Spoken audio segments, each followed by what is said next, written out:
On va aller à l'OTR. Un instant. Alors, M. Tchodier, il était avec Fonia Simbe. Fonia Simbe l'a envoyé dans une mission il n'y a pas longtemps, quelques jours. Et c'est au retour de cette mission qu'il bombe le torse. Et il nous dit ouais, que lui, il est là, et il a la force, il a ceci. Et il dit qu'il est le plus compétent au Togo et que Ford ne peut pas se passer de ses services. Voilà quelqu'un qui a été pris dans la nasse d'un grand scandale.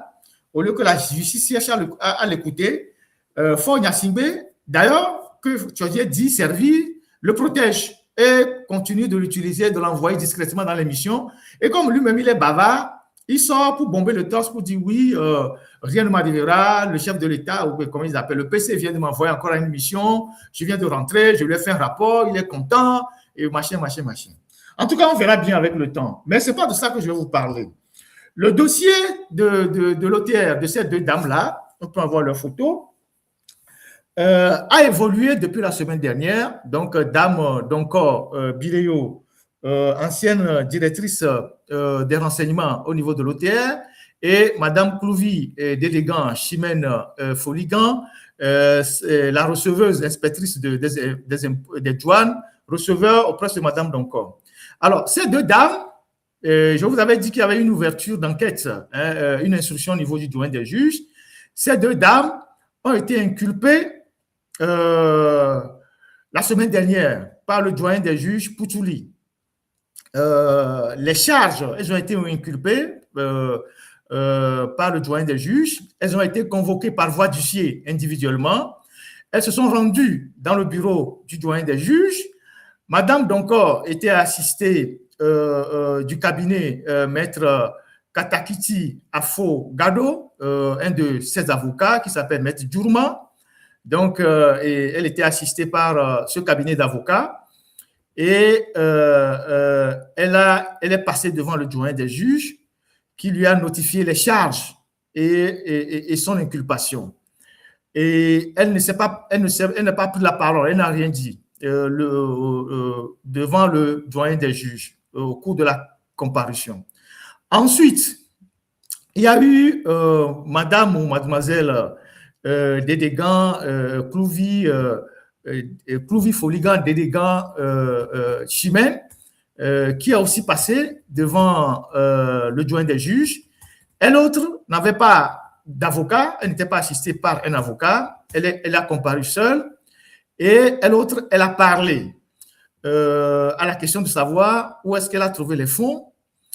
Elle a dit au doyen des juges que les fonds qu'elle a déposés à l'assurance proviennent de 3 sources. La première source, qu'elle a un petit ami aux États-Unis qui lui a envoyé 30 millions dans le cadre d'un chantier qu'elle doit faire. Donc, elle avait ces 30 millions qui sont venus des États-Unis. Ensuite, qu'elle a vendu un immeuble dans le quartier de Djiranawe. Et troisièmement, elle a ajouté aussi des intéressements que certains clients lui faisaient quand elle était en poste au port autonome de Lomé. Donc, c'est les 3 canaux de provenance de l'argent qu'elle a cités devant le doyen des juges. Et à ce stade-là, ce n'est pas encore une audition au fond. Et donc, c'est ce qu'elle a eu à dire. Et donc, le doyen des juges les a inculpés assortis des conditions drastiques suivantes. Confiscation de leur passeport avec interdiction de sortir du territoire, obligation pour les 2 dames de se présenter chaque début du mois dans le bureau du doyen des juges pour émarger une fiche de présence, gel de leurs avoirs dans toutes les banques et les assurances, et puis, voilà, une dernière condition, interdiction, non, pas une interdiction.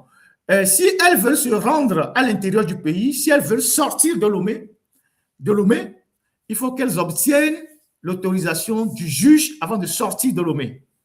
C'est-à-dire, si elles veulent se rendre à l'intérieur du pays, il faut qu'elles obtiennent une autorisation préalable du juge avant de sortir de la ville de Lomé. Bon, je ne sais pas quelle est la limite aujourd'hui de la ville de Lomé, et je ne sais pas dans quel quartier elles habitent, mais on leur a dit, pour sortir de la ville de Lomé, il faut obtenir une autorisation. Je répète, les conditions drastiques qui leur ont été imposées sont les suivantes. Confiscation de leur passeport avec interdiction de sortie du territoire. Ensuite, gel de leurs avoirs dans toutes les institutions financières à titre conservatoire. Elles ont l'obligation de se présenter chaque début du mois au bureau du doyen des juges pour émarger une fiche de présence. Et pour aller à l'intérieur du pays, elles doivent obtenir au préalable une autorisation du doyen des juges avant d'aller à l'intérieur du pays. Alors, les charges qui sont retenues contre elles, c'est l'enrichissement illicite et le blanchiment de capitaux. Donc, ce sont les deux charges qui sont pour le moment retenues contre ces deux dames-là. Et elles ont comparu libres, elles sont retournées chez elles libres. Et les enquêtes continuent.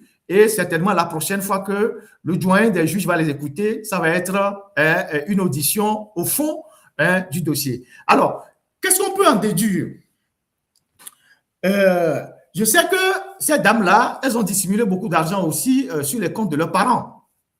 Je vous donne par exemple le cas de mademoiselle Dédégan, Clouvy Dédégan.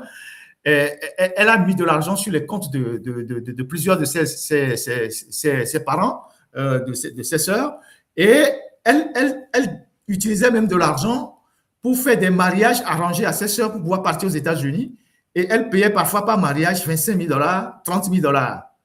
Et elle a une de ses sœurs qui est déjà aux États-Unis, avec laquelle ils ont fait ce mariage arrangé. Le monsieur descend à Lomé, c'est des Américains, et ils font le mariage dans une mairie. Ça permet à la dame, à sa sœur, d'obtenir un visa pour pouvoir partir aux États-Unis. Une est déjà aux États-Unis, elle a déjà la green card, ça a été payé à 30 000 $. Une deuxième, un mariage a été fait, elle s'apprêtait à prendre les visas quand Donald Trump a arrêté les visas pour le moment, donc elle traîne à Lomé. Et sur les comptes de cette dame-là, ils ont beaucoup d'argent. Et donc, quand elle va dire devant le juge que c'est son ami aux États-Unis, son mari ou son copain qui lui a envoyé 30 millions pour faire un chantier, et elle-même, elle a vendu une maison, et après, il y a les cadeaux que les gens lui donnent dans le cadre de son travail, c'est avec tout ça qu'elle est partie faire l'assurance vie.